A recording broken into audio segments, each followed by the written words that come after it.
Bueno, ahora estamos con nuestra segunda invitada del día de hoy, Maite Fernández Unzueta, que estudió la carrera de matemáticas en la Universidad de Barcelona y el doctorado en ciencias con orientación en matemáticas básicas en CIMAT, siendo egresada de la primera generación en 1998.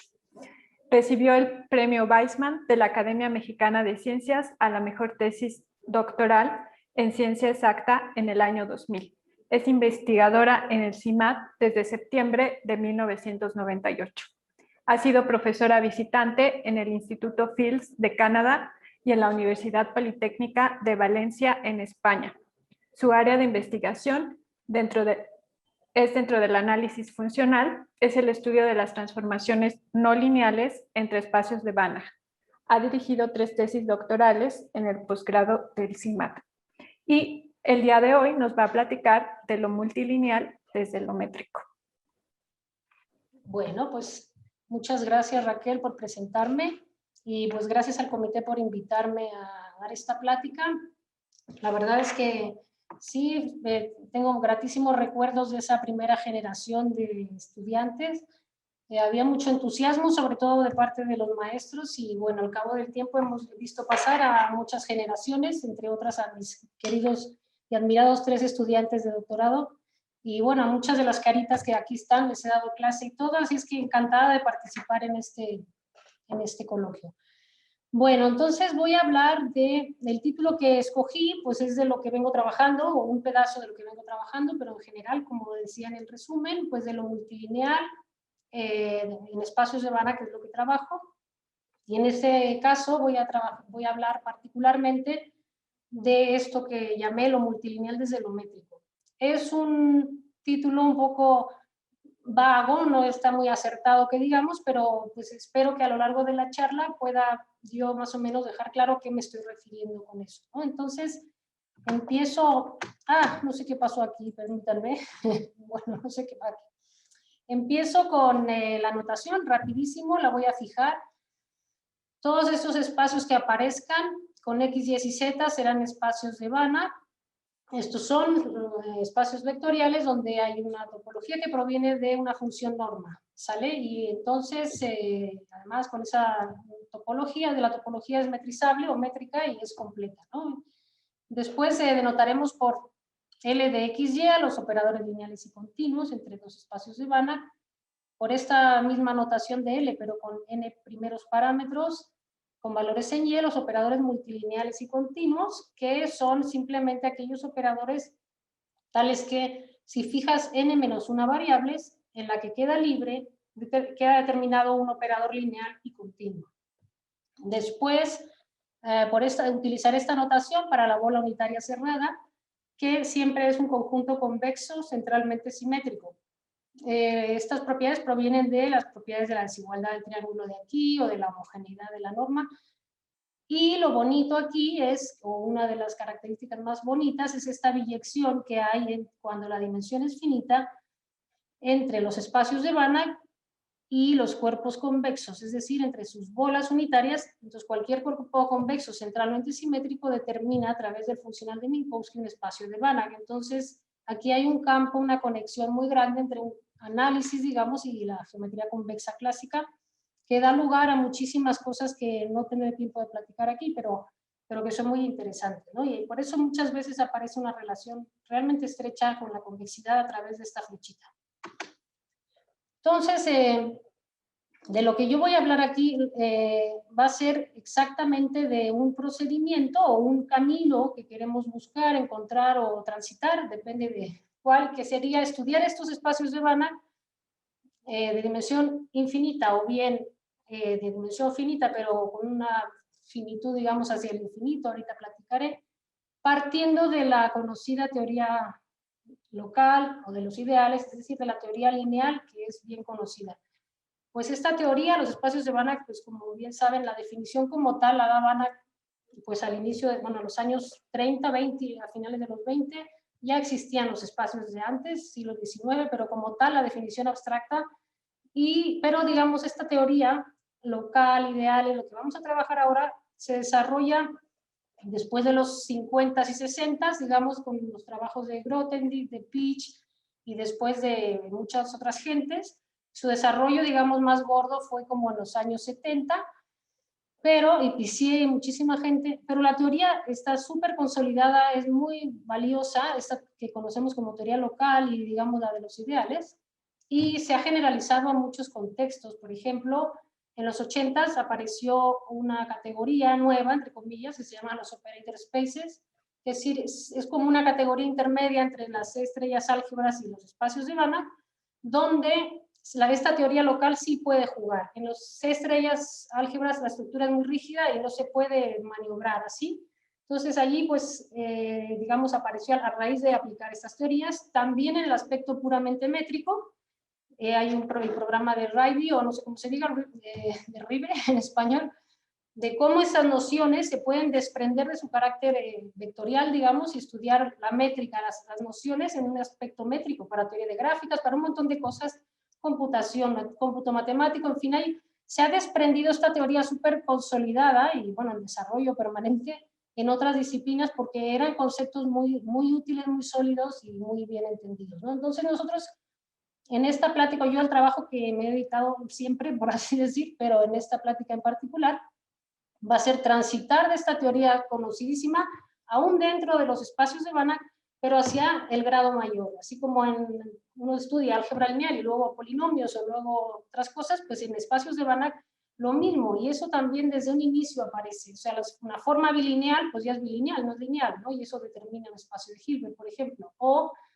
pues Hardy y Littlewood ya desde el inicio dan rápidamente, desde el inicio de empezar sus trabajos, preguntas del tipo, ¿y estos operadores que puedes definir son acotados cuando el espacio es LP o cosas así, ¿no? Entonces, digamos, inmediatamente desde el inicio de la teoría brinca ya a la teoría multilineal, por así decir, esa misma clásica.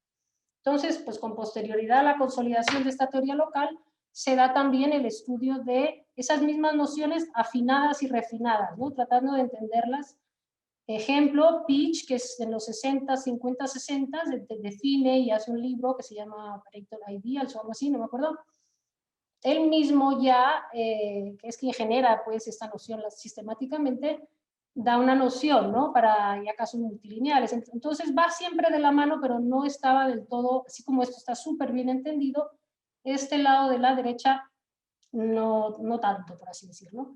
Hay otros caminos, les digo, que también esa teoría consolidada se ha dado en otros lugares, pues también en otro que es el que voy a hablar aquí, otro de los que voy a hablar aquí, que es el métrico, ¿no? La parte métrica proviene de generalizarlo hacia, ya no un contexto de espacios vectoriales con normas, sino puramente espacios métricos. Bueno, y aquí tengo una pregunta que le puse las estrellitas, es pues lo que yo voy a hablar aquí. Y la primera cosa es si son consistentes, lo multilineal y lo métrico. Bueno, primera pregunta, ¿por qué tendrían que ser consistentes, ¿no? O sea, si cada una va por su lado, y ahorita vamos a entrar. Pero este es el foco un poco en la que yo voy a centrar en esta plática. Entonces, cuando digo métrico, en realidad no es solamente continuo entre espacios métricos, sino Lipschitz, ¿sale? Debía haber dicho de lo multilineal a lo Lipschitz, pero ya sonaría aún demasiado, con pocas ganas de entrar a la plática, ¿no? Entonces ya puse, pero en realidad cuando digo métrico, para poder trabajar, para poder derivar, para poder, en fin, manipular y generar esta teoría en otro contexto, es necesario, no basta lo continuo, por así decir, sino Lipschitz, que es esta condición, que en la función exista una constante independiente de los puntos, pero que satisface, que respeta las distancias por esta constante, ¿no? Cuando diga algo métrico, me estoy refiriendo en esta plática al menos a esta noción Lipschitz, ¿no?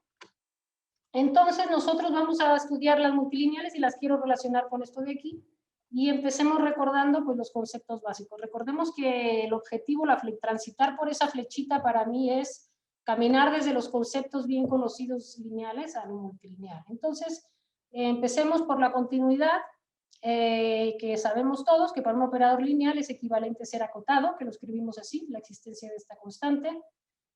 Ser uniformemente continuo también es equivalente, y ser Lipschitz también es equivalente, ¿no? Cualquiera de estas tres cosas las usamos una y otra vez en los desarrollos o cuando uno trabaja con operadores lineales.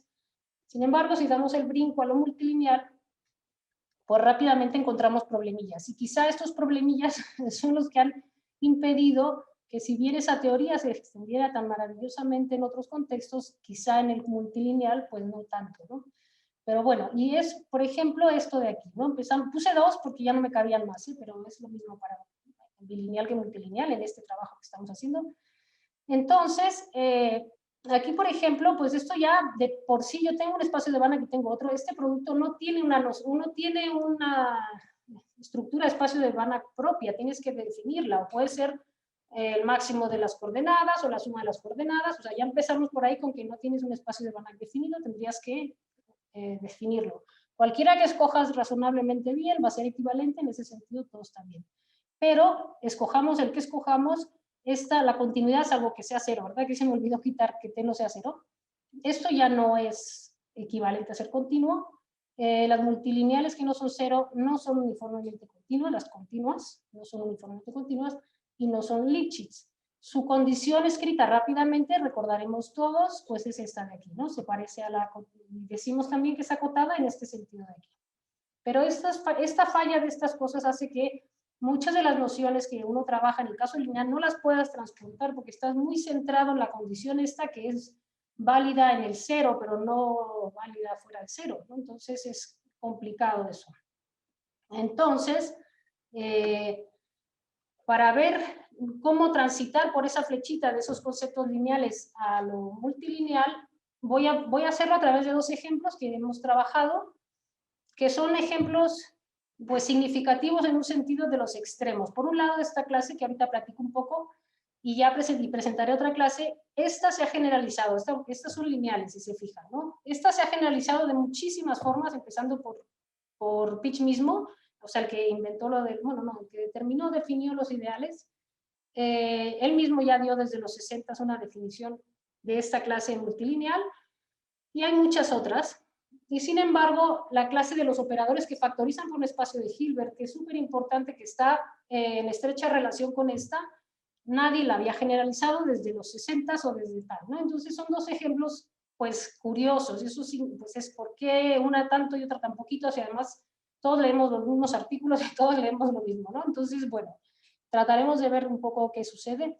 Entonces, este ejemplo, esto es una clase que definió Grothendieck, que dio origen, después él le llama de otra manera, ahorita veremos por qué le llama de otra manera o cuál es la palabra, pero a partir de ese trabajo, que tardó muchos años, pasó sin pena ni gloria, y se entendió, y es donde explota, por así decir, la noción, la teoría local, ¿no? En un trabajo posterior de Strauss y Pelchinski, los 60 finales creo, también, ¿no? Finalmente logran sentarse a leer aquel trabajo de Grothendieck, lo desmenuzan y generan, con las ideas que ya estaban allá, pero la escriben para que la comprendan los demás. Entonces se llama, aquí es como la noción madre, por así decirlo, ¿no? Se vale también con una P, pero todo está aquí con el P igual a 1 es válido, y creo que con eso es suficiente. Entonces, esto es lo que cuando decimos una propiedad local se está refiriendo a esto. Esto es un operador en espacios de dimensión infinita en principio, también podría ser finita, pero si se fijan, la condición es en una cantidad finita de vectores. Aquí solo hay n. Ahora, el chiste es que yo cambio el número de n y cambio otros x, eso sí, pero es una condición que depende nada más de cómo se comporta t en espacios de dimensión finita. Observemos, por ejemplo, la compacidad, pues un operador puede o no ser compacto, pero siempre que lo restringes a dimensión finita es compacto. Entonces no sería una propiedad local la compacidad, ¿no? Entonces son propiedades que se detectan en el comportamiento en dimensión finita. Y entonces esta es una de ellas, suena un poco rara, pero bueno, esto es así. Entonces la caracterización, o una de las caracterizaciones más importantes, es esta. Aquí ya no vemos la dimensión finita por ningún lado, ¿no? Tenemos una factorización que es nuestro t, admite, esto es una medida de probabilidad. El chiste de que t sea absolutamente sumante es que vaya a existir este diagrama. Esto siempre existe, siempre puedes meter ahí dentro de tu espacio dentro del infinito. Después esta es la inclusión en clases de equivalencia, siempre puedes venirte para acá. Luego esta también siempre existe, lineal, todo esto es lineal. El único chiste aquí es que esto suba, que cierre el diagrama de manera continua.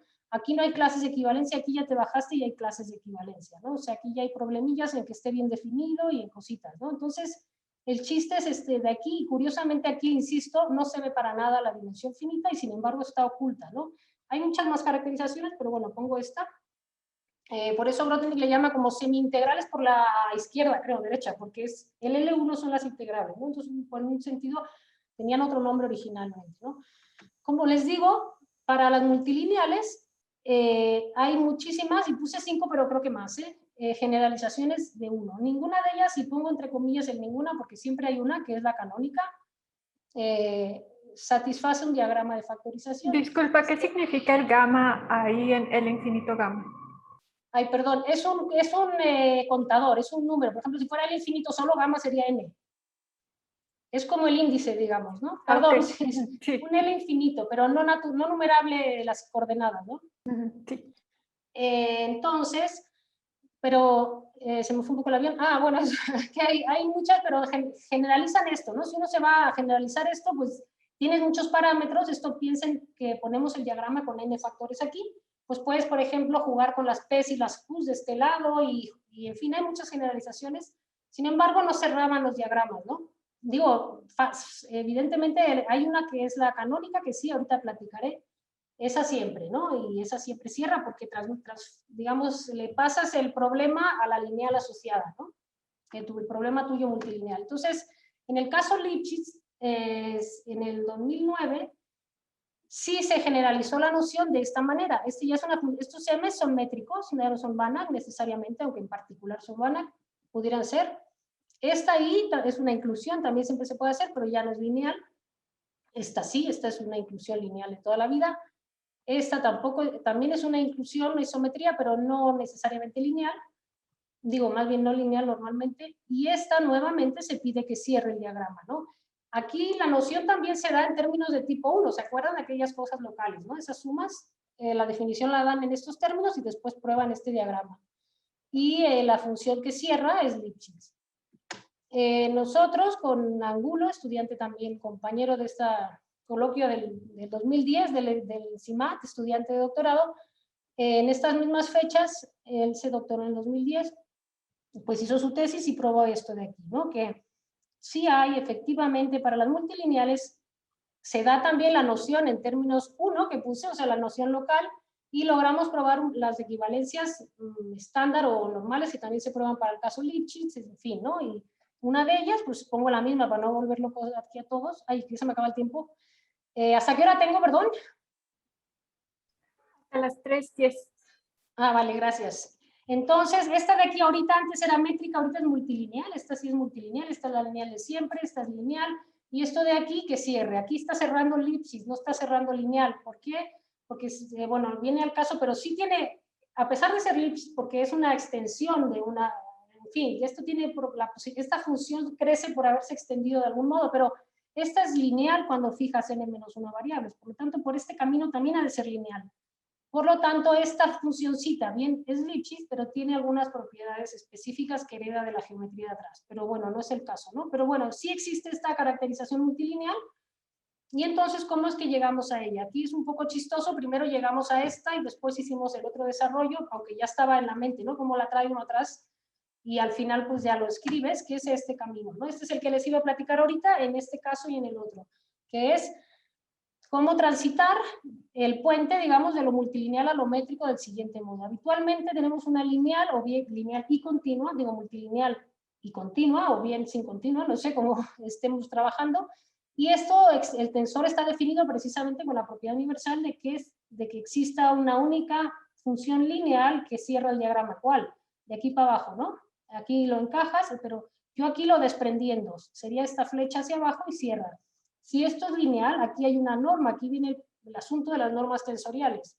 Pones la norma proyectiva aquí y también todo funciona. Entonces aquí es cuando les digo que siempre que tengas una clase lineal aquí, tienes una clase multilineal, que es pedírselo a este espacio proyectivo, con la norma proyectiva. Pero ese camino es útil, hay que utilizarlo, pero tiene sus desventajas, ¿no? Por ejemplo, si esto es un Hilbert y el otro también, el producto ese no es un Hilbert ni de chiste, ¿no? Entonces, pues tiene sus cosas buenas y a veces, pero no alcanza a todo, ¿no? Entonces, la propuesta que hicimos y que está implícita en la tesis anterior es fijarnos en este objeto, que es pararnos en la imagen.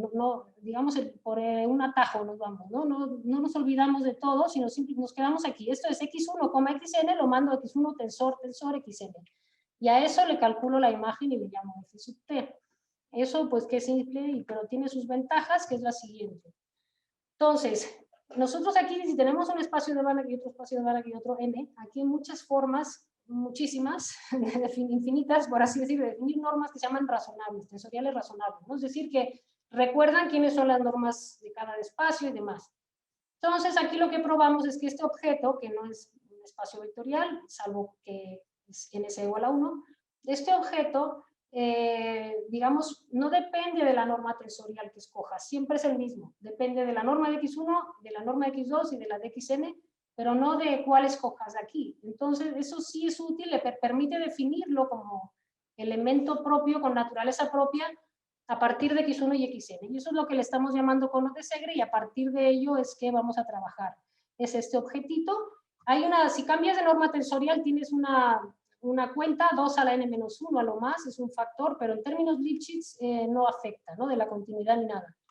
Entonces, lo que vamos a estudiar en vez de t es esta f de t, que se expresa facilísimamente, ¿no? Les digo, cambias las comas por tensores aquí y ya, y viceversa, ¿no? Pero la ventaja es que aquí en este objeto la función sí que es Lipschitz. Entonces ya ahora sí ya puedo transitar, ahora sí ya puedo hablar de cosas. Antes era muy rígido el asunto y no se podía hacer mucha cosa, ¿no? Y entonces, pero ahora resulta que resuelven una cosa y le aparece otra, ¿no? Y es que teníamos ya nuestra función asociada, que yo la usé para estudiar los multilineales, pero resulta que ahora ya me fui a lo métrico. Y en lo métrico, como les había dicho antes, ya había la noción de Lipschitz, digo, de absolutamente sumante para Lipschitz, ¿no? Que dieron Farmer y Johnson en el 2009.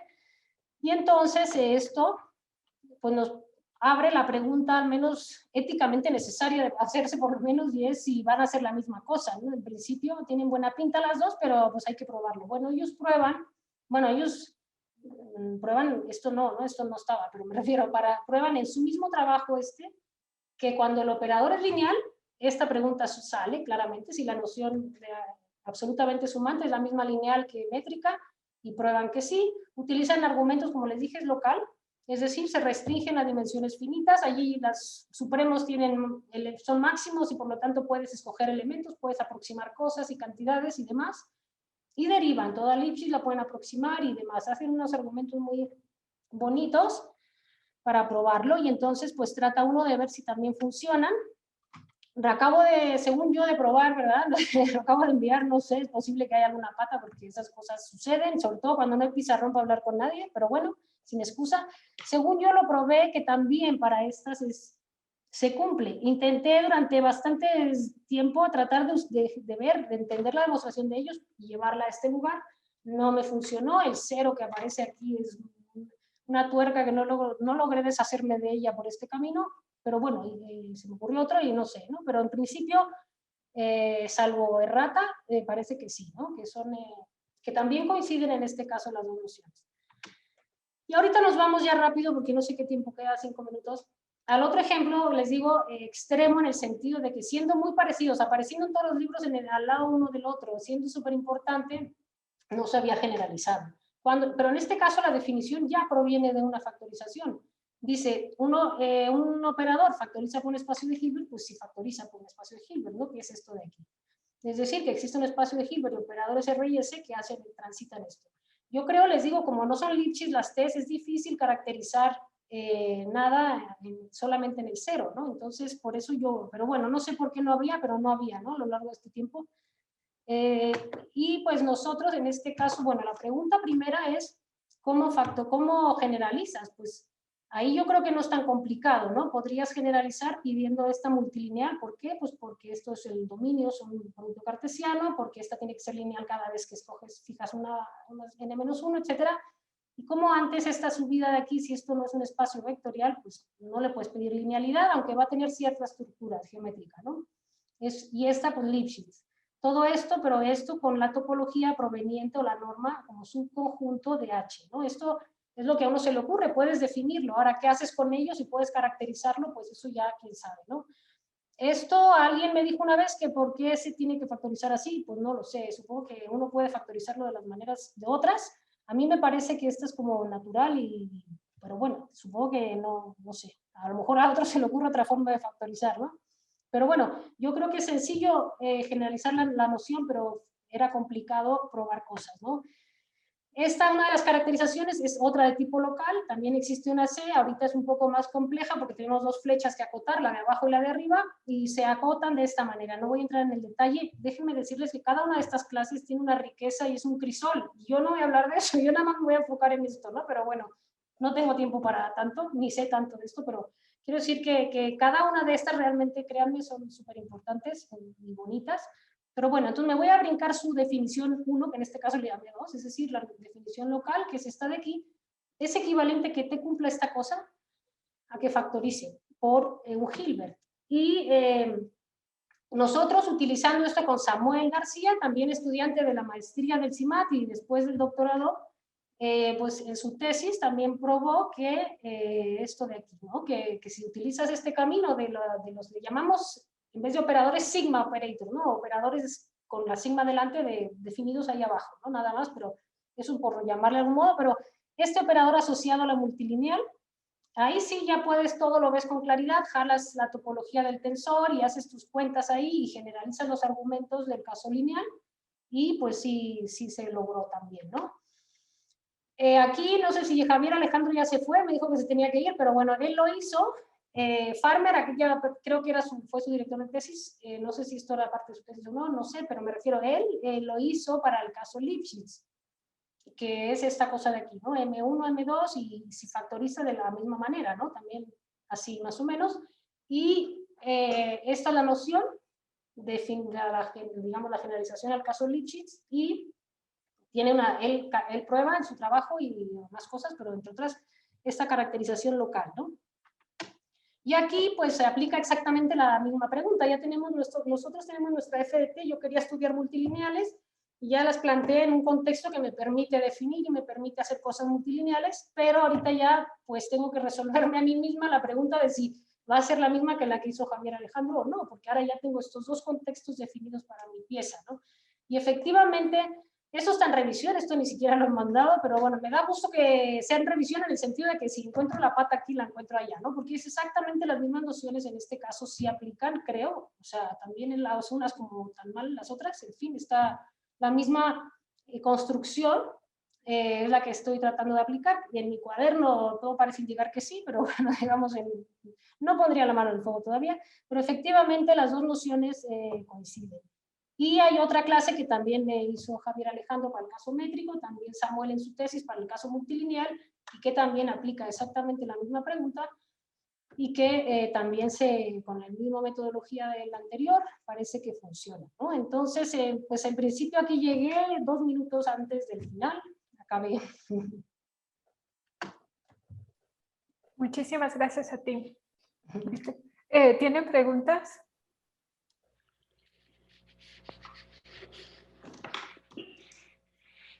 De hecho, yo tengo una pregunta. Muy al principio dijiste que el espacio métrico no se podía encajar en L infinito mu, pero tal vez estoy entendiendo mal. ¿Eso no se puede hacer con el encaje de Kuratowski? A ver, déjame ver si es esa u otra anterior. Esta es lineal, aquí sí, ¿no? Sí, pero lo que pasa es que el espacio mismo no es lineal, entonces, ¿qué sentido tendría, no? O sea, este M2, él ni siquiera es vectorial, es una cosa, hay 4 puntos por ahí, o una gráfica, o qué sé yo, entonces, pues no sé. Sí, puedes definir, siempre hay un espacio de Banach asociado a un espacio métrico, se pueden hacer cosas, no digo yo que no, pero que como tal, él no es vectorial y por lo tanto, pues ni siquiera tiene funciones lineales definidas. Sí se puede encajar en todo eso, estoy de acuerdo. No sé si esa era tu pregunta.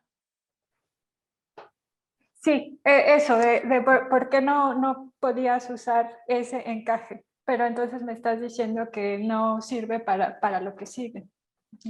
No, sí puede servir, o sea, te digo, esto se extiende a un lugar más grande, que es digamos, donde puedes linealizarlo, el espacio libre y esas cosas, y después ahí mismo usas la lineal y todo restringe, pero para estos efectos complicas, ¿no? O sea, es como, no es necesario, por así decir, ¿no? Y no es natural en este instante, porque él no es vectorial siquiera, ¿no? Yo creo, pero bueno, no sé. Me pareció ver la manita de Luis Núñez, pero no sé. Era para decir adiós, quizá. No, era el aplauso virtual. Ah, perdón. A ver, yo tenía preguntas, pero no sé, ya no sé quién anda por aquí. Una para Javier Alejandro, pero ya se fue, creo, ¿no? No veo a los visitantes. Sí, ya no lo veo. Bueno, ya se la haré después. Y otra, si él en su caso, en el caso estos de Hilbert y demás, si lo probó para el caso lineal. En el artículo que tengo suyo y en el otro, no lo veo, pero a lo mejor lo tiene o no sé por qué. En fin, quería preguntarle eso. Y dos, pues no sé, a alguien que haga geometría diferencial de los que andan por aquí, que me ayude, ¿no? ¿Hay alguien? Tampoco, yo quisiera hacer otra pregunta. Puedes hacer la pregunta, a ver si la podemos A ver, yo hago la contestar. pregunta, va.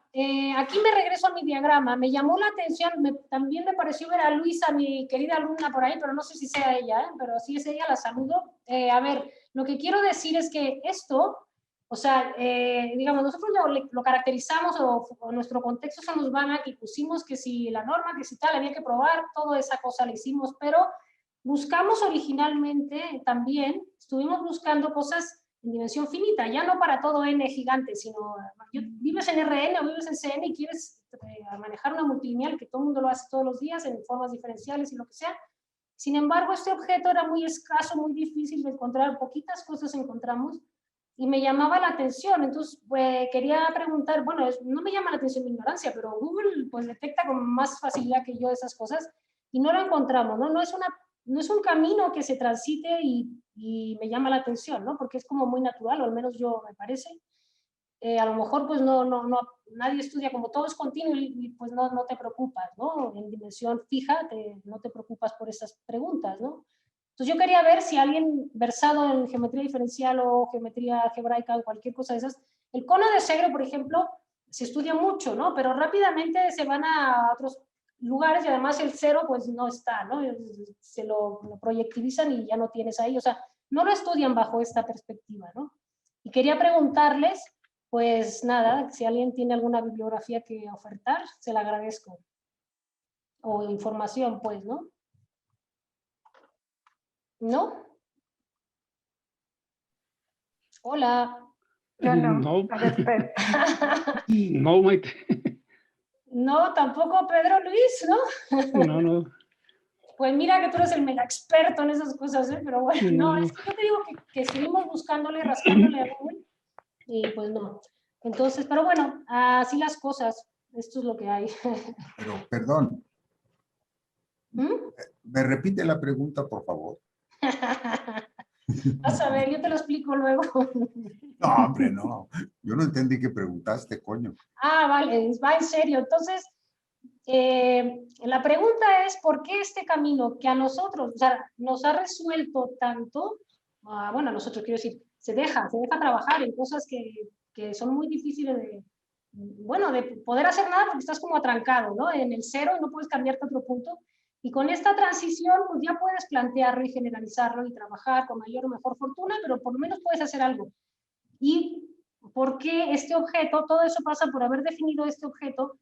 Digo, en geometría algebraica el cono de Segre, que es la proyectivización de esto, sí, pero tampoco, o sea, se estudia, pero no así como nosotros en este sentido, pero se estudia como objeto geométrico y muy importante y todo, pero no con un polinomio o una transformación lineal y una cosa así, ¿no? Pero bueno, sin embargo, en geometría diferencial creo que sería más natural, o en otras áreas, no importa, ya clasificarlas no sería tan importante, pero que yo considero que es como muy natural y siendo un objeto tan clásica la variedad de Segre y todo. ¿Dónde encontrar esto? Yo intenté, antes de probar nada, ¿no? De estudiar qué pasaba, ya no esperemos en los espacios de Banach, sino simplemente en RN o en CN, y no había como este paso, este tránsito de partir de la T a F de T, ¿no? Yo en física, en todo, siempre hay un montón de hamiltonianos y de cosas que son dificilísimas, el kernel por un lado y el co-kernel y no se estudia así, ¿no? Y yo decía, bueno, pues en algún libro a lo mejor hay, ¿no? Entonces, a lo mejor no lo sé, no. Y les digo, la diferencia, eso es en la perspectiva que uno tome, ¿no? Yo creo que al tratar en dimensión infinita, que no tienes coordenadas y demás, pues tienes que agarrarte de donde puedas, ¿no? Y esto quizá, en el otro caso, no es necesario o no te aporta nada, ¿no? Y por eso no hay. Yo preguntaba si alguien lo ha visto, ¿no? Porque para leerlo, digamos, con Luisa, sí quisimos estudiarlo y sí usamos algunas cosas, pocas que encontramos, y sí las usamos porque son cuentas feyullas, ¿no? Y tú estás de pelos que alguien ya haya hecho las cuentas, pero no encontramos mucha cosa de eso. Eso era la pregunta, no sé si la contesté bien. Sí, sí, gracias.